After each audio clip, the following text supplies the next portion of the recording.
Good day, folks. This is Greg Judy, Green Pastures Farm. It went from 82 degrees yesterday. This morning, it's with the wind, which I'll let you listen to the wind out here. It's whipping, okay? And it's coming out of the northwest. I mean, it's cold. I think they said it was 10 degrees wind chill this morning. Every bit of water exposed on the ground was frozen, and there's hail. We got hail last night. So we went from 82 to sleet. I shouldn't say hail, it was sleet. Frozen BBs all over the ground, and they haven't melted yet, as you can tell. See that on the windshield? I went over and did the bowls this morning. The boys came over here and got right with it. They made a cattle drive yesterday with these yearlings. These are the yearling bulls. We've already got one load hauled over to the bull mob, so we're going to end up putting a couple loads of yearling bulls. These will be next year's bulls that we sell, and they're 10 months old right now. And so these would have been bulls that were born. No, they wouldn't. They'd be 9 months. Because they were born in April, May. No, they'd be 10 months. All the heifers are on the other side of the corral over there. Excuse me. And anyway, so the boys already had them all over here in what we call the old weaning pen. It's a 5-strand, high tensile fence with water in it. And it covers about 3 acres. And it's got good stockpile in it. We haven't had any animals in it all winter. And so there's plenty for them to eat. And so I went and did the bowls and had a couple errands I had to do over there. And I got over here at 9:30. Yeah, it was 9:30. And the boys left the house this morning at about 7:45. Anyway, the time they got over here and sorted the heifers out of the bowls, that took a little while. I got here at 9:30, and they were done. They had all the heifers already vaccinated and ear tags in them. In an hour, about an hour and 15 minutes, they had all of them done. I'm like, I saw the whole field of them. I'm not gonna get out with this tape because I'm gonna have people complaining how noisy it is and they can't hear anything. But there's 60 some heifers on the other side of that 4-wheeler down there in that weaning pen. The old weaning pasture. You can see the tops of them there. And they're still balling a little bit. We're going to leave them in there. There's 5 strands of high tensile. They got water. They got forage. And we're going to leave them in there for about 2 days till they quit walking and balling. And then we'll get them grazing. Get them grazing out. We're at docks. This is our biggest farm owned by one landowner. There's about 260 in docks, and we added on 3 other farms. Folks, this farm has got a lot of winter feed, but we're not going to be here with the cow mob for about another 30 days. So these heifers, we're going to shoot them clear to the back of this farm. Excuse me. And there'll be some steers in there too. The boys are making steers right now. That's what they're doing. We got Tom and Ike and Isaac and Joel, and they've all got their jobs. They're using the cow crate bander in there, and they're making steers. These are the bulls. I was going to show you. Look at that little barn there. I bought that from an Amish fella years ago to keep my 4-wheeler in over here when we do have the cow herd on this farm. Anyway, that wind is whipping out of that north. Look where they're all laying. Yeah. They got that barn on the north side of them. They're not dumb, but they're all chewing their cud. They're all full. And they made a cattle drive yesterday, folks. Jan and I had some errands, things we had to take care of. And these boys went over there, sorted 130 heads, something like that, and of yearlings, and made a lane. The lane was almost 2 miles long. It went through Steve's back 40, the front part of Steve's, over to Jane's, up through Caldwell's, over on to where we have our grading school, Steve and Cindy's, and then on to docks into this, to here. Yeah, and they never, not a single animal got out. All it was polywire, 2 strands, one on each side.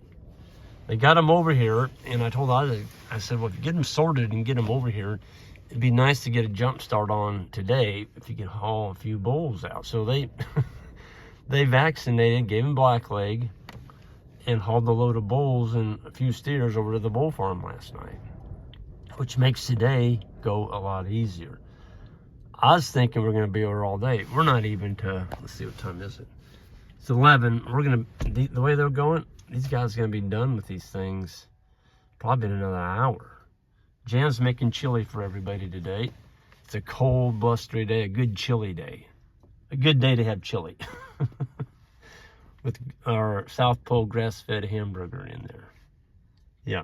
And I guarantee each one of these boys, I bet you they eat 2 bowls of it. I mean, they work hard and they're good eaters. I like to see somebody eat.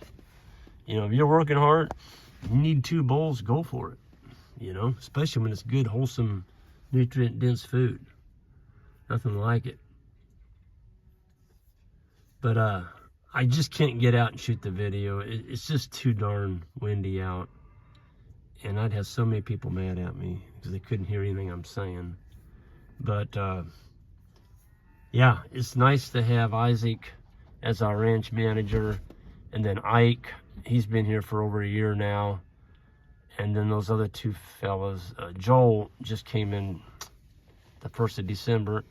He is a phenomenal young man. And I'm telling you, my hat's off to Joel's parents for raising such a wholesome young man. And Isaac is now instructing Joel how to do his first banding. Joel's actually banding that animal right now.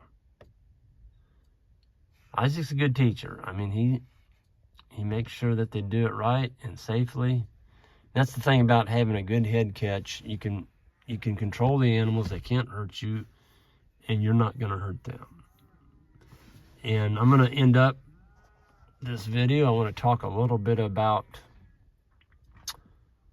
blackleg again. This is, you know, these are all 9-10-month-old steers and heifers. And folks, don't forget to give them their blackleg shot. If you don't give them the blackleg shot, there's a good chance that they come in contact with it. It's not a good chance, it's 100% pretty much. If they come in contact with blackleg organism in the soil, that's a dead animal. You can't give them a shot. There's no vaccine that you can do. There's no antibiotics, I'm sorry. There's no antibiotics that you can give them. And this is where it happened to me. They started dying over here on Steve's. 2018, I'll never forget it. It was in July. And we went out to move the mob, and there's one kicking on the ground. Perfectly healthy heifer, kicking, laying on her side, kicking. And within 30 minutes, she was stone dead. I looked over, and there was another one laying down, and it's kicking. And folks, before we got those cattle moved out of that pasture, there were 7 dead ones. They were dead. Perfectly healthy, the best heifers and bulls in our herd, yearlings, that killed them. And got them over here, and we started back. I mean, I had Jan run to town, and we started giving them blackleg, which, you know, it takes 2 weeks to build up immunity against. But I was doing everything I could. I'm like, you know what? The whole herd's gonna die. It was awful. And we had them right here in this little trap right here. And I looked out, and we're going through them as fast as we can. We got them all sorted. And I looked at it, and there's a 1,000-pound grass-fed steer. He was 18 months old, dead. Dead. He laid over right after and died. He was 1,100-pound steer. He wasn't 2 years old. Folks, they're not protected until they're 24 months old. So blackleg, if I can't convince you to do it, well, then you're on your own, I guess. If you like, I tell people, if you like buzzards, you like to feed the buzzards, don't give a blackleg shot, because that's what you're going to be doing. You're going to be feeding the buzzards. Just a lot of buzzard food. And coyotes. If you want to feed the coyotes, don't vaccinate. You know, just don't give them a blackleg shot. And you can feed all the critters, because you're gonna have a bunch of dead ones. There's always that chance. I'm not gonna say it's gonna happen to you, but folks, I went 18 years. And I got by with it, and then it nailed me, it kicked me right in the teeth. And it's the worst day of my entire grazing career. I'll never forget it.